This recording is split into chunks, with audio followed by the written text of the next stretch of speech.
আসসালামু আলাইকুম। আজকে আমরা মাইক্রোসফট অফিসের অ্যাক্সেসের সম্পূর্ণ একটা ডাটাবেস কীভাবে তৈরি করতে হয় দেখাবো।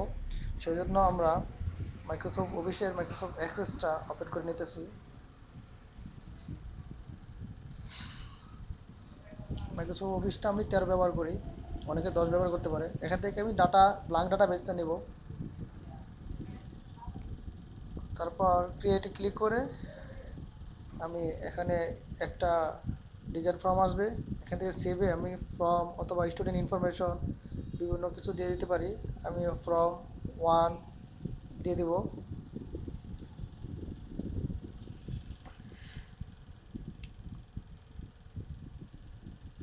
হ্যাঁ, আমি প্রথম খালি ফর্মটা আমি আগে সেভ করে নিলাম, সেই জন্য আমি রাইট বাটন ক্লিক করে সেভ। তারপর আসলাম ডিজাইন ভিউ আসার পর এরকম একটা আমাদের ডাটা ডিজাইন ভিউ চলে আসবে। ডাটাবেস যেটা, এটা থেকে আমরা এই প্রাইমারি কিটা ওটা নিলাম। তারপর আমরা নেম, ফাদার্স নেম আসার পর যখন আমরা নেম দেবো অন্য একটা সেলে যেতে গেলে আমরা যেরকম একটা ডায়লগ বক্স আসবে তখন আমরা এটা ওকে করে দেবো। তারপর আমরা ডাটা টাইপ দিব, বিভিন্ন ডাটা টাইপ আছে এখানে। শর্ট নেম, লং টেক্সট আছে, শর্ট টেক্সট আছে, নাম্বার আছে, ডেট অ্যান্ড টাইম আছে, কারেন্সি আছে, অটো নাম্বার আছে, অনেকগুলো ডাটা টাইপ আছে। আমরা একটা একটা করে দেব।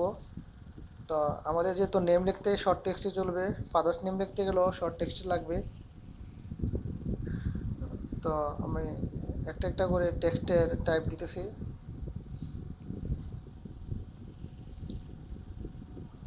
এখানে আমরা দেখব কোনটা দিলে ভালো হয়, দিয়ে দিলাম। তারপর আমাদের অ্যাড্রেস লিখতে গেলে যেহেতু আমাদের এই অনেকগুলো জায়গা লাগে, সেই জন্য আমরা অ্যাড্রেসটা ঘরটা একটু বড় রাখলাম, সেই জন্য লং টেক্সট দিলাম।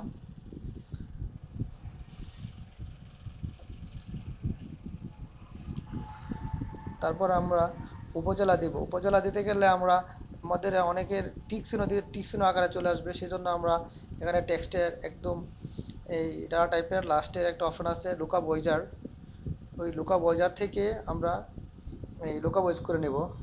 তো লুকআপ ওয়াইজ ক্লিক করলে এরকম একটা ডায়লগ বক্স আসবে, সেখানে আমি নিচে লেখা আছে I will type the value that I want.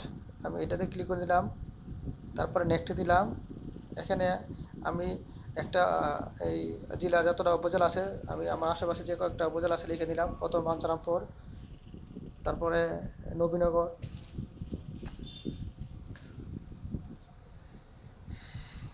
তারপরে যে কয়েকটা আছে যেটা দেওয়া যায় দুইটা, তাহলে দুইটা, চারটা হলে চারটা, সমস্যা নাই। আমরা পরে টিকসিনো আকারে দিয়ে দিব। তারপরে বিজয়নগর, নাসিরনগর, এরকম কয়েকটা উপজেলা আমরা এখানে লিখে দিলাম।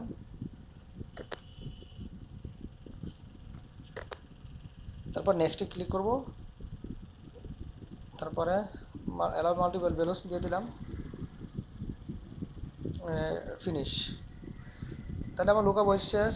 তারপর যদি আমাদের এই জেন্ডার দিতে পারি, ছেলে মেয়ে আদার্স যে কোনো একটা দিতে পারি, তাহলেও আমরা জেন্ডার ক্ষেত্রেও আমরা লুকআপ ওয়াইজ করতে পারি সেম একই নিয়মে।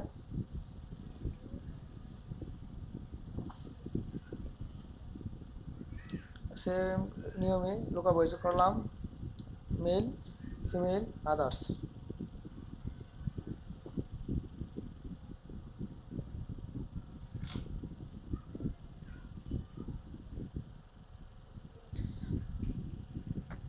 তারপরে next, allow multiple values, finish, শেষ।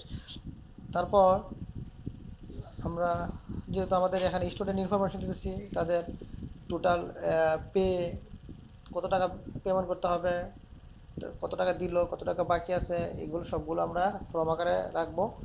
সেক্ষেত্রে এখানে আমি এই টোটাল পে এখানে দিয়ে আমি কী করলাম, আমি ডিফল্ট ভ্যালুতে ক্লিক করে দিলাম। যত টাকা আমরা নির্দিষ্ট ফিক্সড, ওই ফিক্সডটা দিয়ে দিলাম।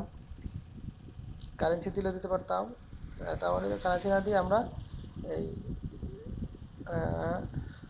ডিফল্ট ভ্যালুটা দিয়ে দিলাম। টেক্সট রেখে সেটা ডিফল্ট ভ্যালুতে লিখে দিলাম। আমাদের কোর্স ফি যেহেতু আরও অনেক দিয়ে দিলাম। হ্যাঁ, এটা শেষ। তারপর আছে কি পে করা হয়েছে, না একটা স্টুডেন্ট আমাদের যে কত টাকা পে করছে সে এখানে পেটা থাকবে, এটা কারেন্সি দিয়ে দিলাম। পরবর্তীতে এটা ডলার, টাকা, মুদ্রা, এটা সেটা আসবে, তো আমি কারেন্সি দিলাম। তারপর ডিউ বাকি থাকলে সেটাও আমাদের কারেন্সিতে আসবে।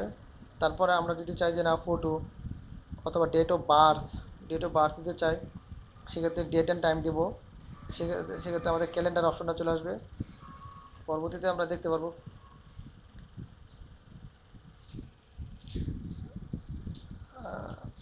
হ্যাঁ, তারপরে আমাদের আরেকটা আছে, সেটা হচ্ছে আমি যদি ফটো লিখতে চাই, ফটো দিতে চাই, যে আমাদের অনেক স্টুডেন্টদের ফটো দেই। তারপর যদি চাই যে না আমরা ওইটা অ্যাটাচমেন্ট দিয়ে দেবো, ফটোটা ওটা অ্যাটাচমেন্টে দেওয়া যায়, লুকআপ এখানে এই ওলি অবজেক্টে দেওয়া যায়। অ্যাটাচমেন্ট আর ওলি অবজেক্টের দুটো একই সেম কাজ, কিন্তু অ্যাটাচমেন্ট হলে আমরা ফাইল অপশন চলে আসবে, আর ওলি অবজেক্ট হলে এখানে আমরা অন্য একটা জায়গা থেকে ছবি কপি করে এখানে পেস্ট করে দিতে পারবো। তো আমরা অ্যাটাচমেন্টে রাখলাম, যাতে অ্যাটাচ করতে পারি ছবি।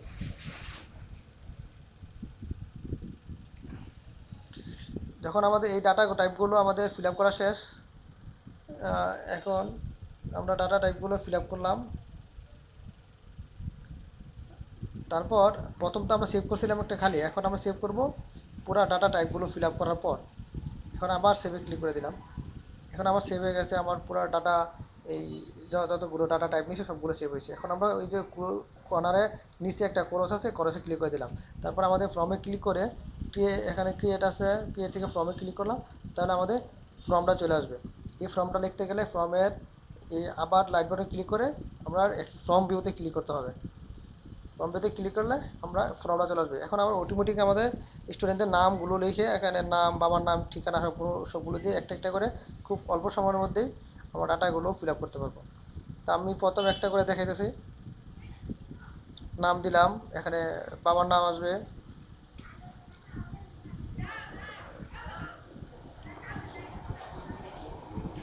তারপর মায়ের নাম আসবে। প্রথম, হ্যাঁ এগুলো আমি দিলাম। তারপরে ওই যে বলছিলাম যে লং টেক্সট দিলে, শর্ট টেক্সট দিলে ছোটো ঘর, আর লং টেক্সট দিলে বড় ঘর। এখানে বড় ঘর চলে আসছে, অ্যাড্রেসটা লং টেক্সট দিলাম, এই জন্য এখানে অ্যাড্রেস পুরো লিখতে পারি আমরা।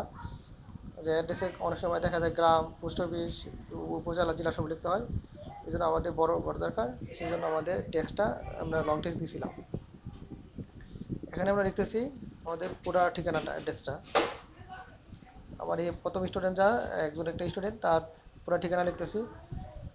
তারপরে চাইলে আমরা ওই যে লোকা বয়স করছিলাম, 4টা উপজেলা ছিল, এখানে বাঞ্ছারামপুর, নবীনগর, ব্রাহ্মণবাড়ি লোকা বয়স করছিলাম। আমাদের যেহেতু একটা স্টুডেন্ট যদি ওর বাড়ি বাঞ্ছারামপুর হয় উপজেলা, তাহলে বাঞ্ছারামপুর। তারপর নিচেটা আসলো তার এই জেন্ডার সিলেক্ট করলাম, মেল ফিমেল।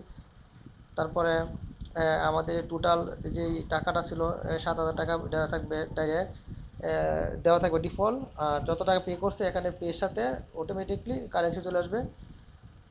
আর তারপরে চলে আসবে বাকি আছে সেটা কারেন্সি চলে আসবে। এই যে বলছিলাম ডেট অ্যান্ড টাইম ক্ষেত্রে, এই যে ক্যালেন্ডার চলে আসছে, আমরা এই ডেট অ্যান্ড টাইম দেওয়ার কারণে ডাটা টাইপটা এই ক্যালেন্ডারে চলে আসছে। এখন আমরা ক্যালেন্ডার থেকে তার ডেট অফ বার্থ দিতে পারবো, নাহলে আমরা লিখেও দিতে পারবো ইচ্ছা করলে। যদি আমরা ডেট অফ বার্থ ডাইরেক্ট না লিখতে পারি, তাহলে তাহলে এখান থেকে আমরা লিখে দিতে পারি। হ্যাঁ, তারপর আমাদের নিচে চলে আসছে ফটোতে বলছিলাম অ্যাটাচমেন্ট। তাহলে আমরা অ্যাটাচমেন্ট, এই যে অ্যাটাচমেন্ট অপশন আসছে, এখানে অ্যাটাচমেন্টে ক্লিক করলে আমাদের কাঙ্ক্ষিত ফাইলটা চলে আসবে। আমরা কী করবো, ইম্পোর্ট করে, ইম্পোর্ট থেকে এই আমাদের এই কাঙ্ক্ষিত যেই ছবিটা আছে আমার স্টুডেন্টদের, আমি জানি কোথায় রাখছিলাম, সেখান থেকে খুঁজে বের করে আমি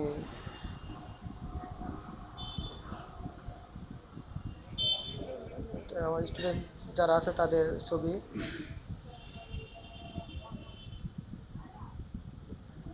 দিয়ে দিলাম একটা। তাহলে ওকে, এগুলো তাহলে আমাদের একটা স্টুডেন্টের ডাটাগুলো ফিল আপ করা শেষ। সেভ করলাম, আর সেভ না করলে হবে। তারপর আমি চলে আসবো দ্বিতীয় নাম্বার ডাটাতে, তাহলে অটোমেটিক আমি একটা ডাটা ফিল আপ হয়ে গেছে।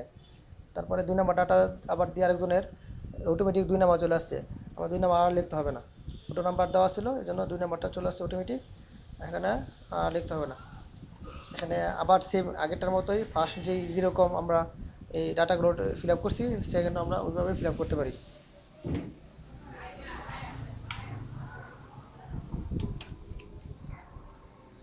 সেম প্রসেসে আমরা ফিল আপ করতেছি ডাটাগুলো, অ্যাড্রেস ঠিক থাকলো। এভাবে আমরা একটা এই প্রতিষ্ঠান বলে, যে কোনো জায়গার, যে কোনো সরকারি হোক বেসরকারি হোক, ডাটাগুলো আমরা যতগুলো স্টুডেন্ট আছে, যতগুলো কর্মচারী আছে, তাদের ডাটাগুলো এইভাবে আমরা এই একটা ফাইলের মধ্যেই আমরা এই আগে আমরা ডাটা টাইপগুলো করে রাখবো, পরবর্তীতে এখানে শুধু আমরা ডাটাগুলো ফিল আপ করে দেবো। এইভাবে আমরা 1 2 3 4 এভাবে হাজার হাজার ডাটাগুলো একই ফাইলের ভিতরেই আমরা রাখতে পারবো। খুব অল্প সময়ের মধ্যে আমরা ডাটাগুলো ফিল আপ করতে পারবো, বেশি সময় লাগবে না। এখানে নাম ঠিকানা সবগুলো ঠিক থাকবে, শুধু ভিতরে আমরা ফিল আপ করে দেবো।